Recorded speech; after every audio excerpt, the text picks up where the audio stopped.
विश्वासघात आणि गद्दारी उद्धवजींनी केली, दगाबाजी केली आणि मुख्यमंत्री पदासाठी तिकडे गेले की ते अनैसर्गिक एकत्र येऊन आमच्यावर हल्ला करतील आणि आम्ही म्हणायचं नाही आता हा गाल झाला दुसरा गाल घे, आम्ही रणनीती करू. त्यामुळे मुळामध्ये राजकारणी करिअर बघणारे संजय राऊत बिनडोक आहेत. हा त्यांच्यात आणि आमच्यातला फरक आहे. मी त्यांना बिनडोक संपादक यासाठीच म्हणतो. 2019च्या निवडणुकीपेक्षा 2024ची निवडणूक बीजेपीसाठी आव्हानात्मक वाटते का तुम्हाला? बघा, प्रत्येक निवडणूक ही आव्हानात्मक असते. मी कुठल्या निवडणुकीशी तुलना करणं हे आपण म्हणू एकाच वेळेला ते योग्य असतं, पण प्रत्येक निवडणूक ही वेगळी असते. पण 24ची निवडणूक आणि 19ची निवडणूक समान नाही. 19च्या निवडणुकीतही महायुती जिंकली होती. विश्वासघात आणि गद्दारी उद्धवजींनी केली, दगाबाजी केली आणि मुख्यमंत्री पदासाठी तिकडे गेले. आता आम्ही कॉशियस आहोत. 2024ला महायुती जिंकेल, आम्ही एकत्र राहू.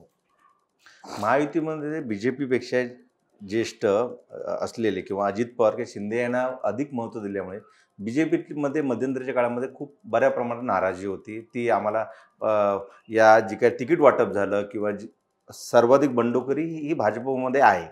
तर हे सगळं बीजेपी एक पक्ष म्हणून पुढे नेतेवेळी इतर पक्षाच्या नेत्यांना मुख्यमंत्रीपद देणं, महत्त्वाची खातं देणं आणि भाजपच्या कार्यकर्त्याला फक्त सतरंजा उचलायला लावणं अशी एक भावना भाजपमध्ये आहे. हे तुम्ही कसं बघताय? ही भावना नाही, हा तुमचा प्रश्न आहे.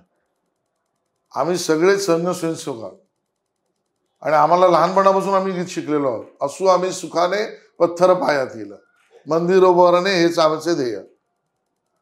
आम्हाला ध्येयाशी मतलब आहे, आम्हाला 100% भाजपशी मतलब आहे. त्यातला जो पडाव येईल तो त्या राजनैतिक आव्हानानुसार आम्हाला पार करायला लागेल. ज्यावेळेला 4 पक्ष वेगळे लढले, लोकांनी आम्हाला सगळ्यात मोठा पक्ष केला. ज्यावेळेला 2 पक्ष वर्सेस 2 पक्ष लढले 19ला, आम्हालाच लोकांनी मॅन्डेट दिलं. आता 3 पक्ष मिळून एकत्र आमच्यावर येणार असतील तर आम्ही त्याच रणनीतीने लढणार आहोत. तुम्ही अशी अपेक्षा कशी करता की ते अनैसर्गिक एकत्र येऊन आमच्यावर हल्ला करतील आणि आम्ही म्हणायचं नाही आता हा गाल झाला दुसरा गाल घे, आम्ही रणनीती करू.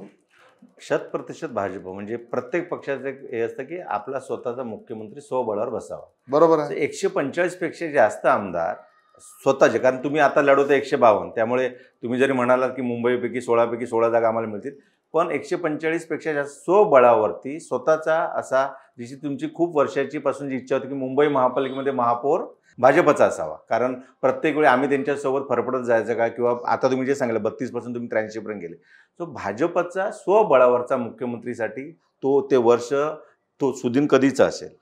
आता 2029 असू शकतो. 2029ला आम्ही प्रयत्न करू शकतो. संजय राऊत जे सकाळी 9 वाजता प्रेस कॉन्फरन्स घेतात, त्यानंतर तुम्ही त्यांना एकट्यानं काउंटर करण्यासाठी एवढी मोठी प्रवक्त्यांची फौज केलेली आहे. मध्यंतरीच्या काळामध्ये नियुक्त्या दिल्या होत्या, कोणी कोणत्या टायमिंगला बोलावं. आता त्यांनी असं म्हटलं आहे की देवेंद्र फडणवीस यांनी अनेक भाजप नेत्यांची राजकीय करिअर बर्बाद केले, ज्यामध्ये त्यांनी आशिष शेलार यांचं सुद्धा नाव घेतलं आहे. तर या बाबतीत तुम्हाला काय म्हणायचं आहे? नाही, म्हणजे मुळामध्ये राजकारणी करिअर बघणारे संजय राऊत बिनडोक आहेत. हा त्यांच्यात आणि आमच्यातला फरक आहे.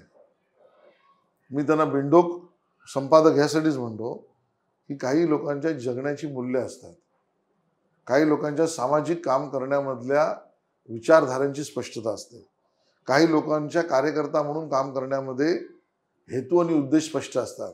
करिअर म्हणून उद्देश बघणारे जी लोक आहेत तीही संजय राऊत सारखी. माझ्यासारखा जो माणूस राजकारणात आलाय तो स्वयंसेवक म्हणून आलाय, तो कार्यकर्ता म्हणून आला. आम्हाला कधीच स्वप्नात नव्हतं आम्ही मंत्री बनू, अध्यक्ष बनू, अजून कोषाध्यक्ष BCCIचे बनू. आम्ही ह्या अपेक्षा घेऊन आलोच नाही.